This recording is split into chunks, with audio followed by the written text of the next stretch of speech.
श्री गणेशाय नमः।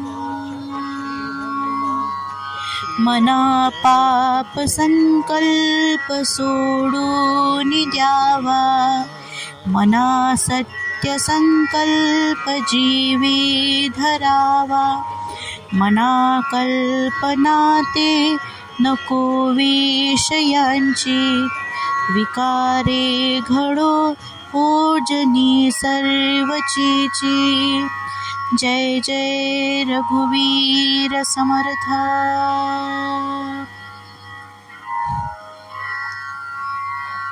भक्ती मार्गाने वाटचाल करताना माणसांनी व्यवहारात सुद्धा कसं वागलं पाहिजे याच्याबद्दल समर्थ आपल्याला मार्गदर्शन करतायत।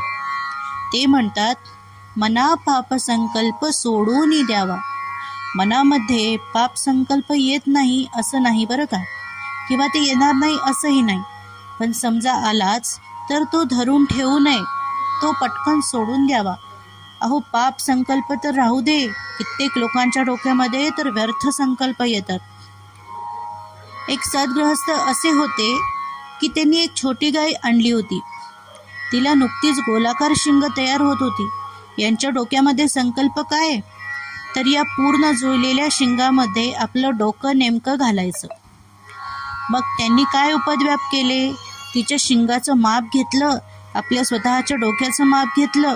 सगळे माणसं बाहेर गेल्यावर विद्वान गोठ्यात शिरले, ते शिंगात डोकं घातलं, ते बसलं अडकून, आणि त्या गायीने मारला दणका की ही इकडून तिकडे तिकडून इकडे हेलपाटे खाते।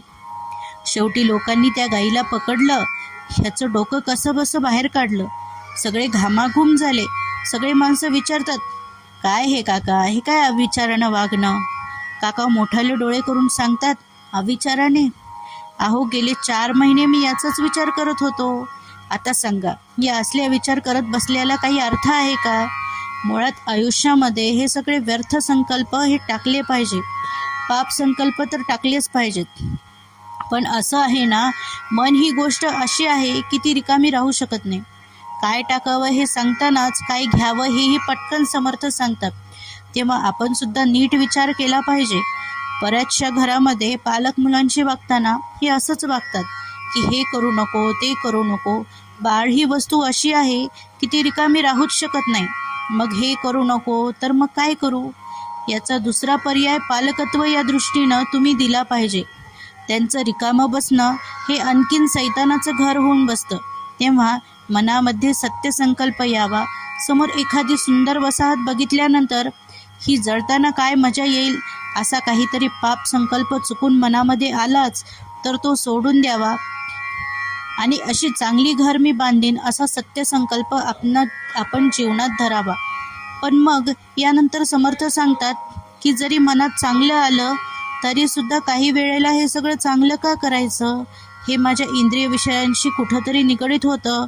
म्हणजे काय होतं, मी आता अनेक घरं बांधीन, त्यासाठी श्रीमंती मिळवीन, मग अनेक लोकांना आश्रय देईन, मग त्यांच्यानंतर माझे सत्कार होतील, मग मला केवढा मोठा समाजाचा आधारस्तंभ वगैरे म्हणून लोक माझं कौतुक करतील, माझी स्तुती होणं, माझं कौतुक होणं, ही सुद्धा मानसिक चैनच आहे की नाही?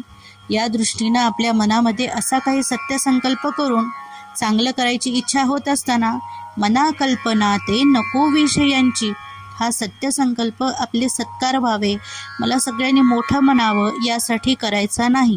कारण अशा अहंकाराच्या विकारांनी आपला सत्य संकल्प प्रेरित झाला तर त्याची सगळ्या लोकांमध्ये चीतू होते।